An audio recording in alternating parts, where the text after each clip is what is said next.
Guna memburu dua narapidana kasus narkoba yang kabur dari LP kelas 1 Batu Nusa Kambangan, puluhan anggota Polres Purworejo menggelar razia kendaraan. Razia ini dilakukan di perbatasan Purworejo, Kebumen, Jawa Tengah. Dalam operasi kali ini petugas memeriksa hampir seluruh kendaraan yang melintas di Jalan Purworejo Kebumen di Kabupaten Purworejo, baik kendaraan roda 2, roda 4 hingga penumpang di dalam bus. Razia besar-besaran ini untuk menemukan kaburnya narapidana kasus narkoba dari LP kelas 1 Nusa Kambangan dengan berbekal foto-foto dan ciri-ciri narapidana yang kabur. Operasi kali ini belum membuahkan hasil, namun operasi serupa rencananya akan terus digelar hingga kedua narapidana yang kabur tersebut berhasil ditangkap.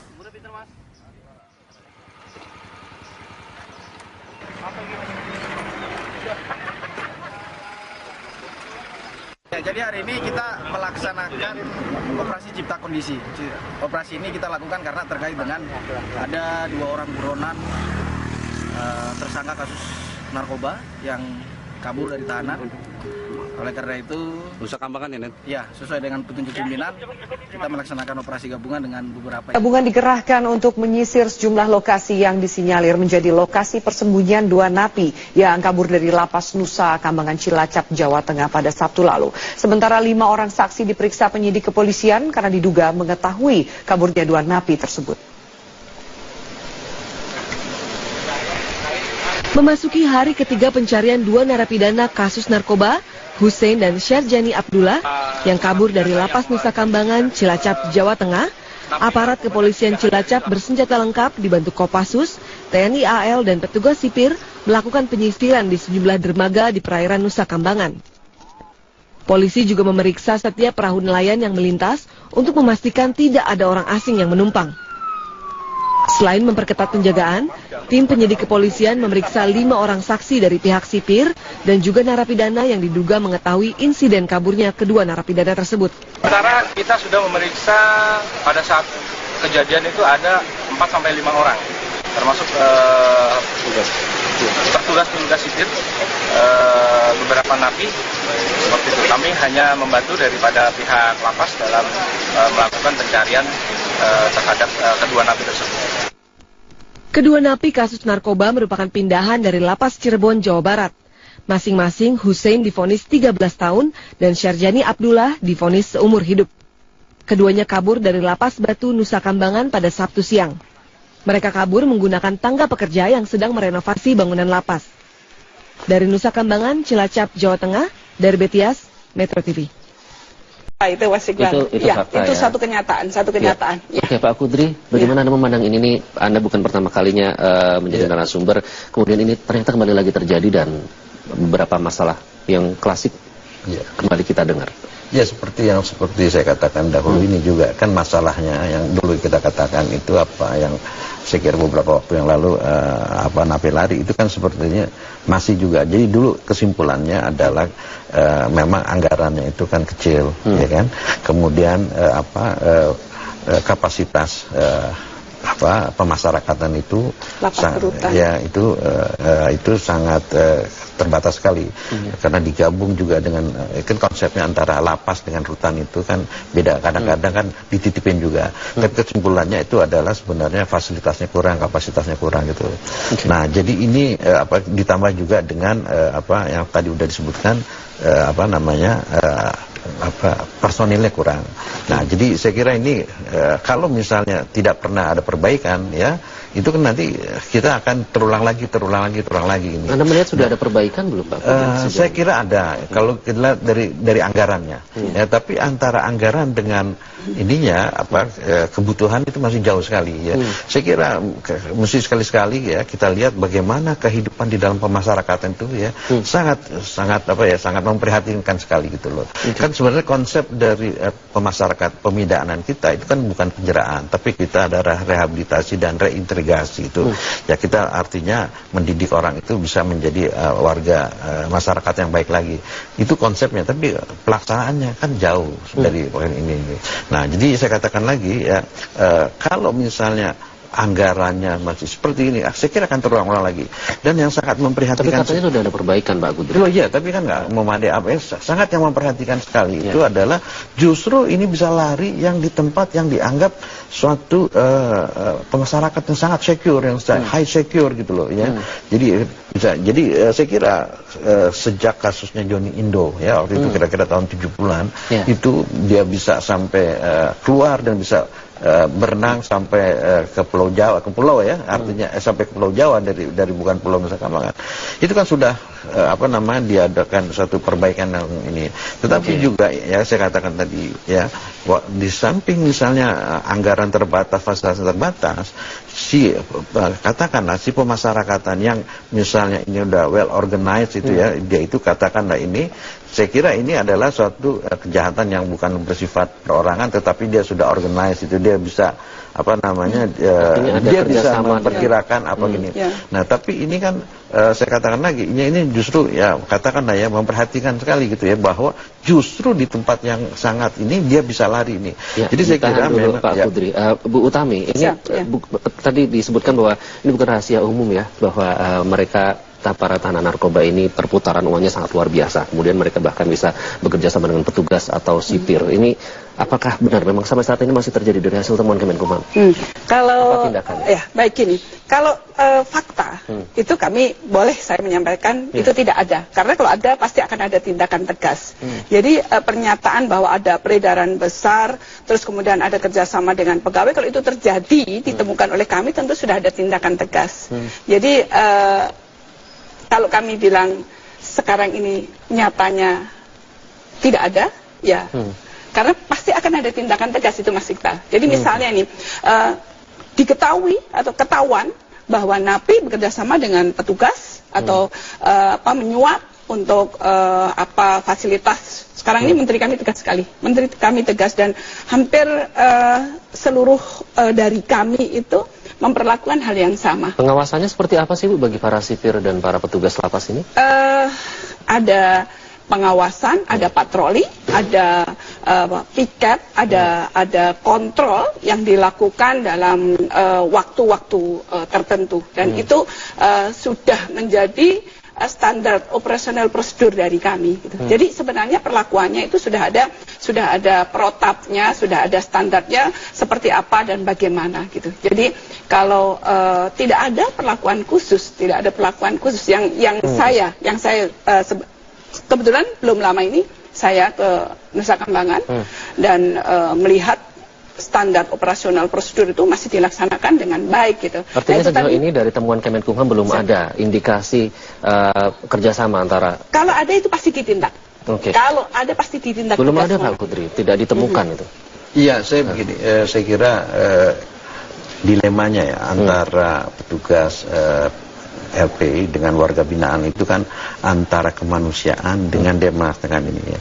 Kan kemanusiaan dengan apa? Dengan apa menjalankan tugas dan pelaksanaan tugas. Mungkin SOP-nya itu sudah ada gitu ya. Tapi mungkin dalam pelaksanaan itu ya mungkin karena perasaan kemanusiaan ya. Jadi mungkin itu bisa menyebabkan lengah gitu. Tetapi juga satu fakta juga kan memang itu Ibu ya bahwa ada yang saya kira yang nakal gitu itu bisa ditindak tegas. Tapi tetapi saya katakan juga bahwa kalau misalnya terlalu tidak manusiawi diperlakukan warga binaan, itu kan seperti kejadian lapas yang lalu di Jambi kalau nggak salah, yang timbul keributan karena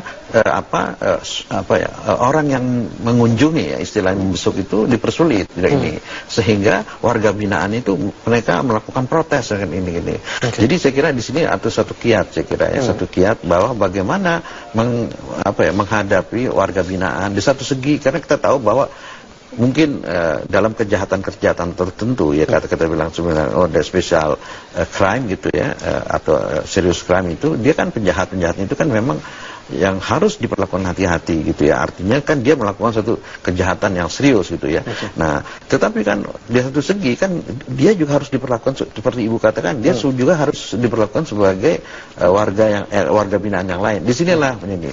Nah, satu segi juga yang mesti diperhatikan ini misalnya kesejahteraan pegawai lapas. Nah, ini kan kalau misalnya kesejahteraannya itu kurang, itu kan bisa jadi orang terpengaruh gitu loh ya. Jadi saya kira kalau dibandingkan misalnya ya, ini kan lapas ini kan bagian terakhir daripada criminal justice ya, intermediate. Jadi apa yang diusahakan dilakukan penyidik ya, penuntut umum, pengadilan, itu kan ujungnya adalah di lapas gitu. Itu sudah menjadi poin evaluasi yang disampaikan oleh Pak Kudri tadi, Bu Tami? Setiap kali. Dan memang ini menghentakkan kami di antara tugas-tugas berat yang seperti tadi kami sampaikan, kapasitas hanya sekitar 118.693 orang, tapi diisi 207 orang dengan jumlah pegawai. Idealnya memang kami butuh 61.000. Tapi fakta yang ada sekarang ini hanya 29.000 dan memang sedang dibenahi skema apa yang paling mungkin dengan sumber daya minimal, tapi kita bisa melaksanakan tugas fungsi secara optimal dengan mengoptimalkan TNI dalam proses. Ya, akan bekerjasama dengan TNI, bekerjasama dengan Polri. Ini sudah dilakukan oleh teman-teman sebenarnya yang terbatas sumber dayanya, khususnya di keamanan. Mereka minta bantuan kepada polisi untuk melakukan pengawasan, termasuk juga dengan TNI, dan di beberapa tempat ini memang sudah dijalankan. Bekerja sama begitu ya. Itu tadi Anda menyatakan bahwa strateginya sudah sekarang masih sedang dalam optimalisasi begitu dalam proses. Nah, tadi Anda menyatakan bahwa tampaknya ini diduga mereka memanfaatkan atau sudah memetakan kondisi dan memanfaatkan kelalaian atau lengah. Ini artinya diakui dong ada petugas yang memang lalai. Sementara saya sendiri menduga seperti itu. Bisa dibayangkan kalau kami 24 jam standby, kuat tahan gitu, saya yakin nggak akan ada pelarian. Tidak akan pelarian seperti tadi disampaikan oleh Pak Kudri bahwa kok di sana gitu lari. Tapi di sana pun pegawai yang tingkat kejenuhannya tinggi, Mas Iqbal. Tingkat kejenuhannya tinggi dan nyaris tidak ada hiburan, tidak ada ruang lain yang bisa dipergunakan oleh mereka untuk sekedar refreshing pun. Mereka harus nyebrang. Potensi lalai atau lengah itu tadi ya? Lelah barangkali, dan ini pasti sudah diamati sekian waktu. Sekian waktu dia mengamati di antara kelompok penjagaan ini, mana sih kira-kira yang bisa dimanfaatkan, atau bahkan mungkin jam berapa sih gitu, dalam kondisi apa sih, dan ini menjadi atensi dari pimpinan untuk terus melakukan. Makanya kita selalu ada tulisan waspada jangan-jangan, dan setiap kali kami bertemu dengan teman-teman selalu menyampaikan itu. Di sisi lain ini Mas Iqbal, barangkali yang perlu juga mendapatkan perhatian dari kita semua, kalau dulu itu jarak antara Nusa Kambangan dengan Cilacap itu jauh. Sekarang dengan adanya tanah tumbuh, sedimensi, itu Kampung Laut itu dekat sekali dengan Nusa Kambangan. Iya, sangat dekat dengan Nusa Kambangan. Ya, bukan tidak mungkin sebenarnya mereka sudah mendapatkan informasi, bahkan mungkin tahu gitu bahwa ada peluang-peluang seperti itu gitu. Bukan tidak mungkin gitu. Misalnya untuk mendapatkan informasi itu kan berarti kan ada berkunjung. Mohon maaf, kan ada berkunjung. Jadi napi juga mendapatkan kunjungan. Diizinkan untuk mendapatkan kunjungan dari keluarganya pada saat tertentu. Nah, dimungkinkan mendapatkan informasi dari yang berkunjung tidak begitu mungkin, ya. Bukan tidak mungkin. Baik, ini mengingatkan kita pada saat itu ada Rizal atau Anwar yang mendapatkan kunjungan yang nyamar menggunakan pakaian tertentu begitu. Nah, Pak Kudri, upaya sedang dilakukan sama saat optimalisasi sudah dilakukan oleh Kemenkumham. Cukupkah itu, karena kita tidak mau tentu saja ini terjadi karena membahayakan warga begitu? Saya kira apa yang ada sekarang kan jauh masih dari ideal ya. Misalnya saja ya sekarang itu pemasyarakatan dicampur ya. Misalnya kan idealnya itu kalau katakanlah ya warga binaan itu dia melakukan kejahatan keras, itu kan dibedakan misalnya orang yang melakukan penipuan penggelapan atau korporasi, atau dengan misalnya orang yang kejahatan korupsi gitu ya. Nah itu kan, atau yang terus yang ada misalnya yang katakanlah narkoba, itu dia mesti dipisah-pisahkan. Tapi kan sekarang ini dicampur. Jadi ini salah satu juga menimbulkan treatment itu ya berbeda. Jadi kalau misalnya treatment untuk orang yang misalnya memang punya perilaku jahat atau apa itu, mungkin di satu tempat ya, satu lapas yang didesain memang sulit untuk dia dia melarikan diri. Tapi mungkin Iqbal ya, kalau misalnya Anda lihat di Cinere itu ada satu konsep lembaga pemasyarakatan, itu dia konsepnya seperti villa gitu loh, ditinggal-tinggal gini. Karena itu dilihat ya, memang orang yang seperti ini misalnya dia mau asimilasi, mau tinggal mau sebentar lagi keluar kayak gitu kan. Jadi dia lapas terbuka itu. Jadi itu kan mesti kan ada konsep. Jadi kalau misalnya pemasyarakat ya kejahatan ini tipe taruh kayak begini. Kalau misalnya kita membayangkan harus membangun seperti kayak benteng kayak begitu, yang tujuan untuk merehabilitasi dan mereintegrasi itu nggak jadi gitu loh. Justru orang nanti berbuat itu menjadi lebih sadis lagi dia keluar gitu loh. Nah, jadi misalnya ada hukuman orang yang lebih dari 10 tahun dengan orang yang dihukum misalnya 6 bulan atau 1 tahun, itu kan mestinya dipisahkan gitu loh. Nah, jadi kalau misalnya ada lagi yang misalnya seumur hidup atau itu kan mestinya ini. Sudah ada kemampuan untuk melakukan itu? Sementara ini pemerintah sudah memberikan perhatian dengan membangun lapas high risk, Pak. Nanti maximum security.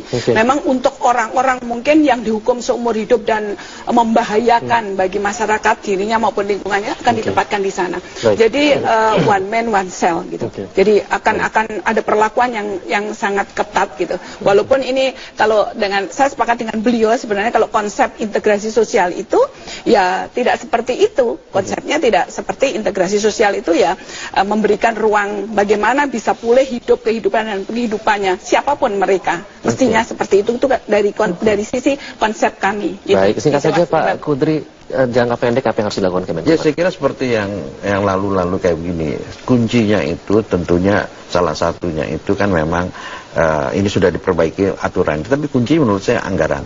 Semua ini ada berupa anggaran itu. Kalau kita lihat dari anggaran dari sektor Kementerian Hukum dan Hakam, saya kira ini yang paling kecil sektornya. Betul.